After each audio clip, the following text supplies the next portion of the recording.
세상 사람들은 다윗과 골리앗의 싸움을 약한 자와 강한 자의 싸움이라고 봅니다. 그런데 어떤 의미에서 다윗이 약한 자가 아니라 늘 익숙할 만큼 물맷돌을 잘 던진 어찌 보면 가장 힘 있는 자일 수 있습니다. 외모로 볼 때는, 등치로 볼 때는, 힘으로 볼 때는 약해 보이지만 사실은 물매를 가지고 사자와 곰, 어떤 사람도 맞춰서 쓰러뜨릴 수 있는 능력의 사람이었던 것입니다. 믿음과 실력을 갖춘 다윗이었습니다. 오늘 우리도 믿음과 실력을 갖춘 그런 귀한 그리스도의 제자로 서야 될 줄로 믿습니다.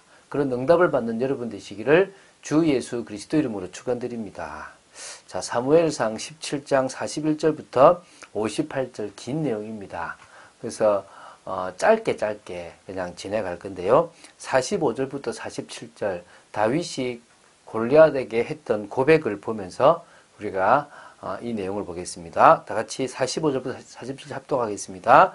다윗이 블레셋 사람에게 이르되 너는 칼과 창과 단창으로 내게 나오거니와 나는 만군의 여호와의 이름 곧 내가 모욕하는 이스라엘 군대의 하나님의 이름으로 내게 나아가노라. 오늘 여호와께서 너를 내 손에 넘기시리니 내가 너를 쳐서 내 목을 베고 블레셋 군대의 시체를 오늘 공중의 새와 땅의 짐승들에게 주어 온 땅으로 이스라엘의 하나님이 계신 줄 알게 하겠고 또 여호와의 구원하심이 칼과 창에 있지 아니함을 이 무리에게 알게 하리라. 전쟁은 여호와께 속한 것인즉 그가 너희를 우리 손에 넘기시리라.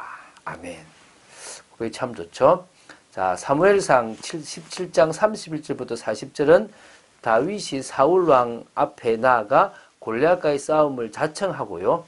그래서 이제 사울왕의 이렇게 갑옷을 입고 나가는데 너무 안 되기 때문에 다 버리고 이 막대기와 물맷돌을 가지고 나아가게 됩니다. 이제 오늘은 이게 다윗과 골리앗의 대결입니다. 다윗이 결국 골리앗을 죽이는 사건인데요. 그리고 다윗이 이 골리앗을 죽이고 이스라엘을 구한 용사의 모습으로 사울과 다시 대면하는 장면이 나옵니다. 한번 보도록 하겠습니다. 멋있지 않습니까? 그렇죠? 자, 41절부터 44절을 보면요. 블레셋 사람이 이제 방패든 사람을 앞세우고 다윗이 가까이 오는 것을 쭉 바라보니까요. 조그마한 아이가 막대기를 하나 들고 오는 겁니다. 근데 이게 지금 젊고 붉고 용모가 아름다우니까요. 이게 업신여겨가지고 뭐라 그러냐면, 야, 너가 나를 개로 여기냐? 막대기를 가지고 내게 나왔냐? 참네.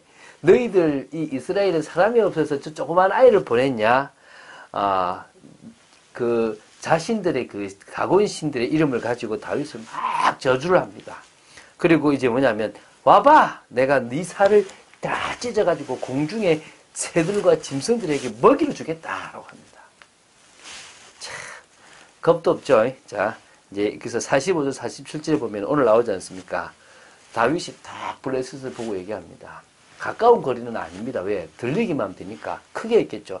너는 칼과 창과 단창으로 내게 나온다. 너는 세상의 무기를 가지고 나오지만 나는 만군의 여호와의 이름, 바로 네가 모욕하는 이스라엘 군대의 하나님의 이름으로 네한테 나아간다. 하나님이 너를 오늘 내 손에 붙여주셨다. 너를 쳐서 너의 목을 베고 블레셋 군대의 시체를 오늘 이 공중의 새와 땅의 들짐승들에게 주어 온 땅으로 이스라엘의 하나님이 계신 줄을 알게 하겠다. 우리가요, 이거야 되거든요. 온 땅으로 여호와 하나님이 계신 줄 알게 하겠다. 또 여호와의 구원하심이 칼과 창에 있지 않고 오히려 하나님께 있다는 것. 그래서 모든 전쟁은 여호와께 속했다는 사실을 내가 알게 하겠다. 탁 나가는 겁니다. 이 완전 이거 뭐 끝난 거 아닙니까? 자, 그래서 이제 이 블레셋 사람, 이제 이 골리앗이요, 다윗에게로 다 가까이 올 쯤에요. 이 다윗이 블레셋, 다시 골리앗을 향해서 막 달려갑니다. 그러면서 손에 주머니에 뭡니까? 돌을 딱 빼죠. 물매를 딱 만들어가지고 이마를 딱 때리는 겁니다. 베냐민 지파에 왼손잡이 이 물매 이 700명 있었거든요. 그러니까 이게 던지기만 하면 딱 맞추는, 뭐, 이렇게 세력들이 꽤 많았단 말입니다.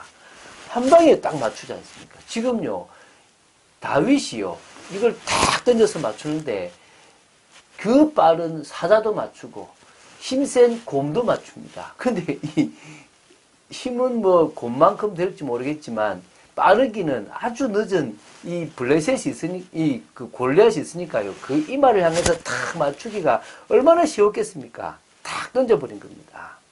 그러니까요. 이게요. 한 방에 5개 돌을 했는데요. 단 하나가 이마에 딱 박혀버린 겁니다. 얼마나 세게 던졌는지 딱 박혀버린 겁니다. 그러니까요. 쓰러져 버렸죠. 가가지고요. 그 블레셋의 칼을 딱 빼가지고 다윗의 목을 팍 찔러서 이렇게 들어버린 거죠. 그러니까 그걸 지켜보고 있던 이스라엘 군대와 블레셋 군대가 완전 이거는 뭐 상상도 못한 일이 벌어진 거 아닙니까? 그래서 이제 이스라엘과 유다 사람들이 일어나가지고요. 소리 지르며 블레셋 사람들을 막 쫓아가는 겁니다. 사실 골리앗 때문에 가만히 있었는데 지금 골리앗 죽었으니까 뭐 싸우는 건 문제 아니지 않습니까? 막 가니까요. 이게 에그론 성문까지 가게 된 겁니다. 그 블레셋 사람들이 부상자들이 얼마나 많았겠습니까? 그래서 이제 가드와 게르곤까지 지금 게그론까지 계속 엎드려진 겁니다.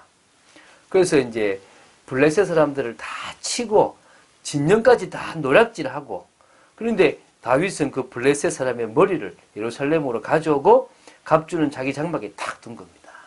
대단하지 않습니까? 자, 이제 사울이 다윗을 부릅니다.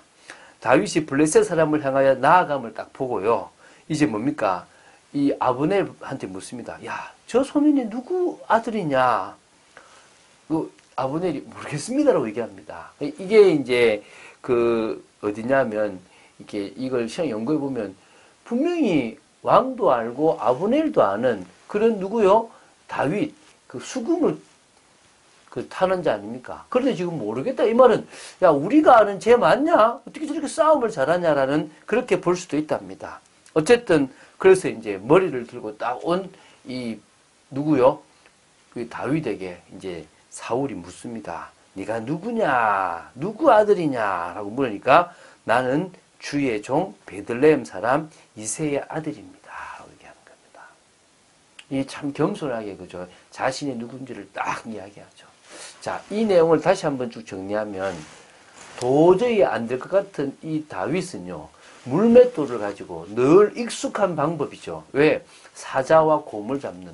근데 거기에 날마다 사자와 곰을 잡을 때는 하나님이 함께 안 했고 골리앗 잡을 때는 함께 했다. 이게 아니라 늘 언제나 사자를 잡을 때도 곰을 잡을 때도 어떤 일을 할 때도 주님이 함께 해서 사자의 발톱과 곰의 발톱에서 지켜주셨듯이 누구에게서요? 저 골리앗에서 자신을 지켜주실 것을 믿고 던졌습니다. 근데 그것이 이마에 딱 박혀서 끝난 겁니다. 그리고 그걸 통해서 블레셋을 저 가드까지 다 치게 만드는 겁니다. 그러니까 이 정도로 지금 대승을 거두는데 누가요? 이 조그만한 20세도 안 되는 다윗이 이 엄청난 일을 해버린 겁니다. 다윗의 고백. 너는 칼과 창과 단창으로 내게 나오지만 나는 네가 모욕하는 만군의 여호와 이름으로 내게 간다. 너를 붙이셨다. 오늘 이 다윗의 고백처럼요. 우리가 세상에 나아갈 때 늘 익숙할 만큼 우리가 가진 일의 전문성을 가지고 우리가 하는 일의 최고가 되어지길 바라고 그 최고가 되었기 때문에 이기는 것이 아니라 여호와께서 나와 함께 하시면 그 모든 것을 난 이길 수 있다는 사실을 믿고 나아가는 여러분 되시기 바랍니다. 그게 중요합니다. 말씀을 따라간 아브라함에 대해서 지금 우리가 계속 보고 있습니다. 언약은 반드시 성취된다 그랬지 않습니까? 하나님이 다윗을 준비시키셨고 당신의 그 언약 성취의 중요한 중심으로 세우셨습니다. 그래서 마태복음 1장 1절에 보면 아브라함과 다윗의 자손 예수 그리스도의 계보라. 아브라함과 다윗을 통해서 쭉 이어진 그 언약이 예수 그리스도를 통해서 완성이 되어졌습니다. 그 시작을 누가 했습니까? 아브라함이 했습니다. 뭘 따라간 아브라함입니까? 하나님의 말씀을 따라간 아브라함입니다. 창세기 12장 1절 3절 지시하신 땅, 가라고 하신 그 땅, 갈 바를 알지 못했지만 그 땅을 갔습니다. 그 땅이 바로 메시아가 태어날 땅이고 그 땅으로 간 아브라함을요 복을 삼으셨습니다. 복의 근원이라고 했습니다. 믿음의 조상으로 삼아주신 겁니다. 이 시대에 우리도 하나님께서 우리를 통하여 이루실 분명한 계획이 있습니다. 아브라함을 들어 민족까지 전 세계까지 구원하신 것처럼 우리를 들어서 하나님은 세계복음화에 사용하실 거라고 확신합니다. 아브라함처럼 단을 쌓게 되길 바랍니다. 아브라함처럼 하나님 앞에 예배로 포도나무에 붙어있는 가지와 같은 축복된 인생 되시기 바랍니다.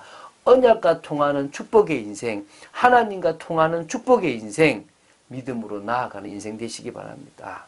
그래서요, 우리가 다윗 같은, 또 아브라함 같은, 또 어찌 보면 믿음의 많은 후대들을요, 세워나가는 참빛교회로 서야 되고, 그런 중직자로 여러분이 서야 될 줄로 믿습니다.